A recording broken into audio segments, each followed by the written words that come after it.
Pozdravljeni. Kot verjetno veste, je za menoj dokaj dolg in težak dan, kar se tiče prenosov vezanih z motošportom. A to ni izgovor, da ne bi naredil zadnjega briefinga. Torej, najbolje, da kar začnemo.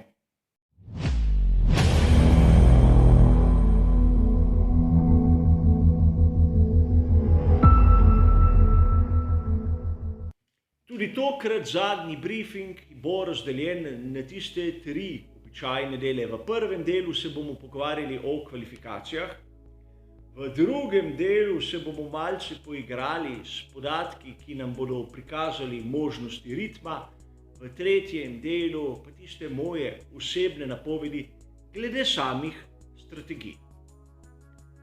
Pojdimo lepo po vrsti in začnimo s kvalifikacijami. Mnogi navdušenci verjetno niso zadovoljni z obnašanjem Lewisa Hamiltona.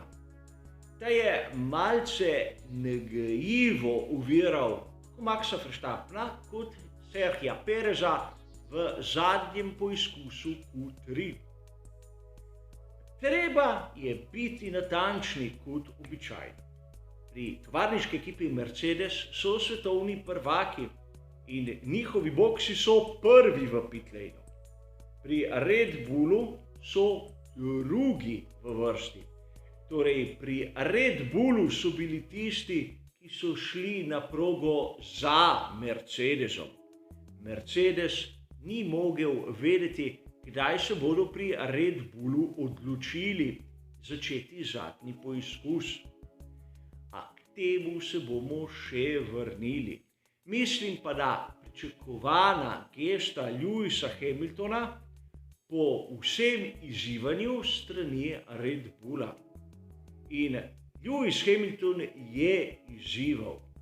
Dobil je žvižge, na katere je odgovoril, tako da ga bodo naredili še močnejšega, njegove besede prevedene prosto v slovenščino. Kolikor bi imeli zrelo publiko, bi ta samo ploskala enkratnemu času Lewisa Hamiltona in tako nekako izničila njegovo gesto. A pustimo sedaj to. Dobra predstava pri Alpinu, kjer sta oba bolida v zadnjem delu kvalifikacije in moram priznati, da bistveno više, kot sem ju pričakoval. Ferrari je očitno za McLarenom, kjer smo zopet videli Landa Norrisa, da je tisti glavni akter. Povedal sem, da pri Alfa Tauriju jih tudi pričakujem visoko in Pierre Gasly je to potrdil. O Yukiju Tsunodi bomo govorili lahko v naslednjih sezonah, kajti sedaj mora nabirati izkušnje. In to, da je izpadel v prvem delu kvalifikacij, ni nič tragičnega. Tudi nič ni tragičnega pri nesreči Mika Schumacherja v zadnjem prostem treningu. Zopet dokaz, da se nesreča lahko pripeti vsakomur posebej novincu. Koliko smo govorili že o prej omenjenem Tsunodi, koliko besed smo lahko slišali o Nikiti Mazepinu, tudi Mick Schumacher, kljub slavnemu priimku, spada v tisto skupino, zato so taki dogodki pričakovani. Prilagoditi se mora na svet Formule 1 in po veliki nagradi Monaka smo zopet videli, kako hitro izgubi zadek. A nesrečo je povzročil tudi Carlos Sainz mlajši, voznik z bistveno več izkušnjami v Formuli 1, voznik skuderije Ferrari. In njegova nesreča je malce zamaknila vse dogajanje na progi, ampak vprašanje je, kolikšna je v resnici hitrost Ferrarija. So v drugem delu kvalifikacij šli na polno, je to vse tisto, kar zmorejo, medtem ko smo videli ostale, da so pospeševali. In tu se lahko vprašamo, kako hiter je v resnici Mercedes. Namreč, tako Valtteri Bottas kot Lewis Hamilton sta bila tista dva voznika, ki sta se skozi drugi del kvalifikacij prebila na srednji trdoti pnevmatike, za razliko od vseh ostalih. Torej, kljub temu, da so pri Red Bullu skušali slediti tej strategiji, jim ni uspelo, a videli bomo v zadnjem delu zadnjega briefinga, kaj pravijo moje napovedi. Poglejmo malce ritem, kjer podatki niso tako samo po sebi umevni, kot se lahko zdijo.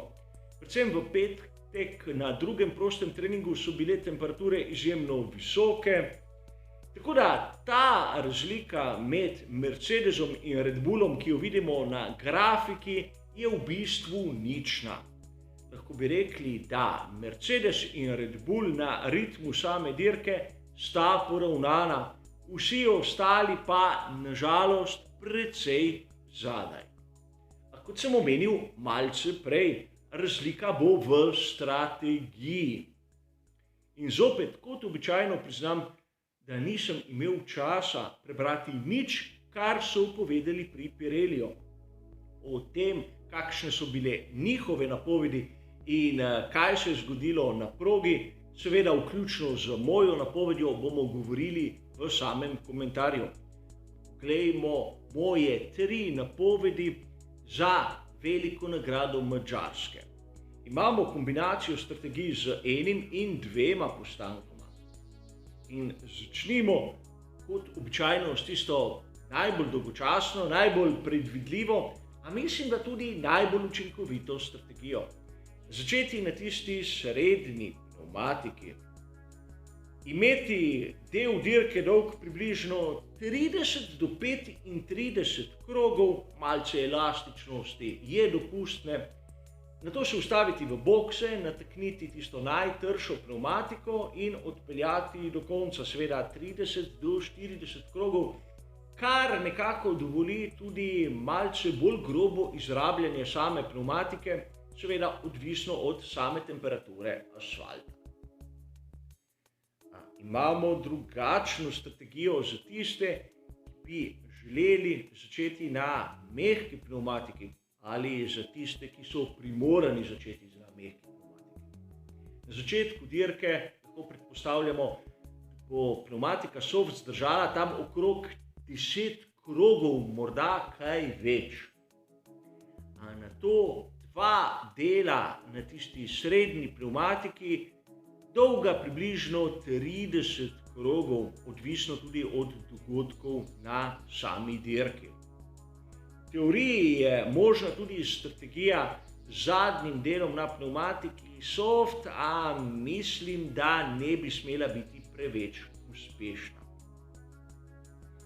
Zdaj pa pojdimo na tisto tretjo strategijo, ki je tista opcija za voznike, ki začnejo malce bolj zadaj, ampak videli bomo, da morda tudi kdo spredaj med prvimi 10 bo izbral nekaj podobnega.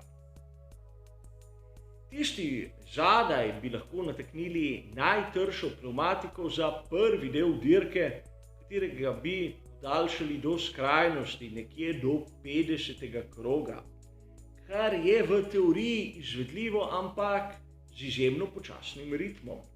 Nato postanek pnevmatika soft, ki bi v lahkem bolidu, ki je porabil večino goriva, lahko zdržala tam okrog 20 krogov. In možna je tudi obratna strategija. Začeti na pnevmatiki soft in potem natakniti pnevmatiko hard. Ker bi bila pnevmatika soft v tistem prvem delu, ko je bolid težak, bila življenjska doba bistveno krajša od predvidenih, po mojem, 20 krogov, ker bi tisti del na najtrši pnevmatiki podaljšalo in ne vem, kako hitra bi bila ta strategija, po mojem osebnem mnenju, izjemno počasna. Vremenska napoved še zmeraj pravi, da je v nedeljo možen dež. Videli bomo v resnici, kaj se bo zgodilo, in v primeru vlažne ali mokre proge se vse te strategije spremenijo z uvedbo novih pnevmatik in novih variant. Gre za igro, gre za neke vrste vajo, kako lahko mi, navdušenci, predvidimo, kaj razmišljajo v samih ekipah Formule 1.